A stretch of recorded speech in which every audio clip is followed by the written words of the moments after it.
దత్తాత్రేయ గారు, రోజుకు అంశాన్ని తెరపైకి వస్తున్నటువంటి అంశం ఏదైతే సింగరేణికి సంబంధించి మొత్తానికి ఏదైతే బొగ్గు గనులు కావచ్చు, లేకుంటే సోలార్ కావచ్చు, ఇంకా చాలా అంశాలు మొత్తానికి అన్ని స్కామ్ల విషయాలే బయటకు వస్తున్నటువంటి అంశం. దీనికి సంబంధించి బట్టి విక్రమార్క స్పందించిన తీరుకు సంబంధించి మీరేమంటారు? తెలంగాణ రాష్ట్రంలో గుమ్మడికాయల దొంగ ఎవరంటే బుధాలు తడుముకున్నట్టుగా కాంగ్రెస్ పార్టీ నాయకుల యొక్క అవినీతి బండారం బయటపడుతున్నా కొద్దీ నువ్వంటే నువ్వు అని చెప్పేసి ఒకరి మీద ఒకరు దుమ్మెత్తి పోసుకునేటువంటి పరిస్థితికి దారితీసింది. ఇవాళ వాళ్ళ అవినీతి వాటాల పంపకాలు ఏ గుట్టు చప్పుడు లేకుండా జరిగి ఉంటే ఇవాళ బయటకు వచ్చేది కాదు అని వాళ్ళు అనుకుంటున్నారు. పిల్లి ఎన్ని రోజులు కళ్ళు మూసుకొని పాలు తాగుతుందండి?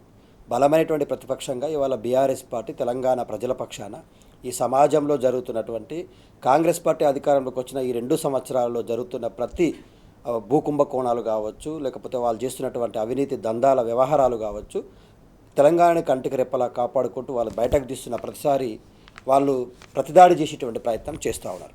ఒకటి మాత్రం చాలా క్లియర్, సింగరేణి వ్యవహారంలో ఖచ్చితంగా 100% కుంభకోణం జరిగింది అనేటువంటిది కుండబద్దలు కొట్టినట్టుగా బట్టబయలైంది.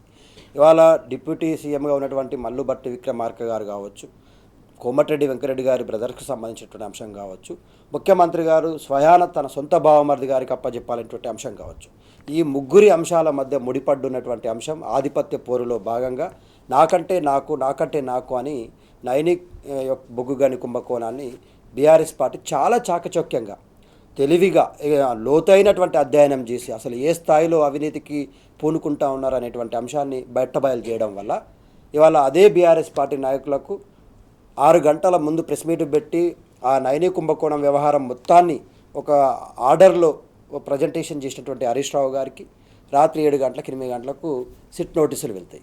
మిగతా ఇంకొక అంశం పైన భూ కుంభకోణం పైన ఇవాళ హిల్ట్ చట్టం పైన ఇవాళ హైదరాబాద్లో ఇండస్ట్రియల్ ల్యాండ్ ట్రాన్స్ఫర్మేషన్ చట్టాన్ని 5 లక్షల వ్యవహారం దాని వెనకాల కుంభకోణం దాగి ఉంది అనే విషయాన్ని పూర్తి స్థాయిలో అధ్యయనం చేసినటువంటి నాయకుడిగా కేటీఆర్ గారు దాన్ని బట్టబయలు చేస్తే ఆయనకు సిట్ నోటీసులు. పోలీసులు కూడా రాష్ట్ర ప్రభుత్వానికి కాంగ్రెస్ నాయకుల్లా వ్యవహరిస్తున్నారు అని చెప్పేసి ఇంకో నాయకుడు ఆ వ్యవస్థ నుంచి వచ్చి అందులో ఉన్నటువంటి పని విధానాలు ఏ విధంగా చేయాలని ఆ డ్యూటీకి సంబంధించిన అంశాలను బట్టబయలు చేస్తే ఆయనకు నోటీసులు ఇచ్చేటువంటి ప్రయత్నం. ఇవాళ చాలా స్పష్టంగా ఓటుకు నోటు కేసులో దొంగగా దొరికిపోయినటువంటి రేవంత్ రెడ్డి గారి అంశాన్ని గతంలో విచారించినటువంటి వ్యక్తి కావచ్చు, లేకపోతే చూసినటువంటి వ్యక్తి ఇవాళ సజ్జన్నార్ గారు ఆయన పైన మాట్లాడేటువంటి ప్రయత్నం చేశారు. మీ మీద కూడా ఆంధ్ర ప్రాంతంలో చాలా ప్రాంతాల్లో కేసులు నమోదైనాయి ఆ అంశం పైన అని చెప్పిండ్రు ఆర్ఎస్ ప్రవీణ్ కుమార్ గారు. అట్లాగే ఇప్పుడు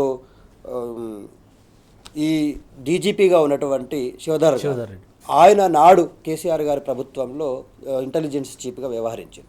మరి మీరు నాడు ఈ ఫోన్ టాపింగ్ వ్యవహారం కావచ్చు, మిగతా వ్యవహారాల్లో కావచ్చు పూర్తి స్థాయిలో నాడు ప్రభుత్వం పైన ప్రతిపక్షాలు కానీ లేకపోతే మిగతా సంఘాల నాయకులు కానీ సమాజంలో జరుగుతున్నటువంటి ధర్నాలు, రాస్తా రోకోలు, ప్రభుత్వ వ్యతిరేక పోరాటాలపైన ఎప్పటికప్పుడు ముఖ్యమంత్రి గారికి బ్రీఫింగ్ చేసేవారు. మరి ఇవాళ నేడు మీరు డీజీపీగా కొనసాగుతున్నారు కదా, మీరే డీజీపీ అయిన తర్వాత మీ ముందు మీరు ముఖ్యమంత్రి గారికి ఏ రోజుకు ఆ రోజు బ్రీఫింగ్ చేస్తున్నారా లేదా?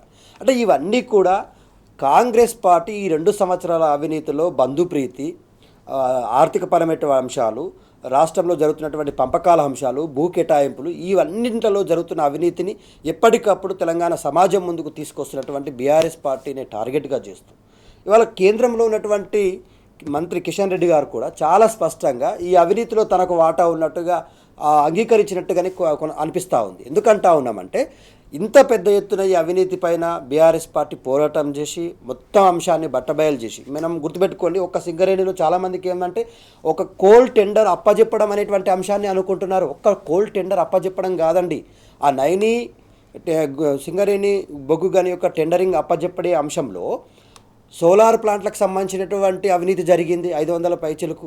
అందులో హరీష్ రావు గారు చాలా స్పష్టంగా క్లియర్ చెప్పారు. డీజిల్ పంపకం సింగరేణే చేసేది, అందులో ఉన్నటువంటి మిషన్స్ కానీ లేకపోతే కోల్ సప్లై ఇన్సైడ్స్ అవుట్సైడ్స్ ఇన్సైడ్కి తీసుకొచ్చేటువంటి వెహికల్స్కి డీజిల్ సప్లై అంశాన్ని సింగరేణే చేసేది గతంలో. అది కూడా ఇప్పుడు ఏదైతే టెండర్లో పార్టిసిపేట్ అయ్యి టెండర్ పొందినటువంటి సంస్థకి అప్పచెప్పారు.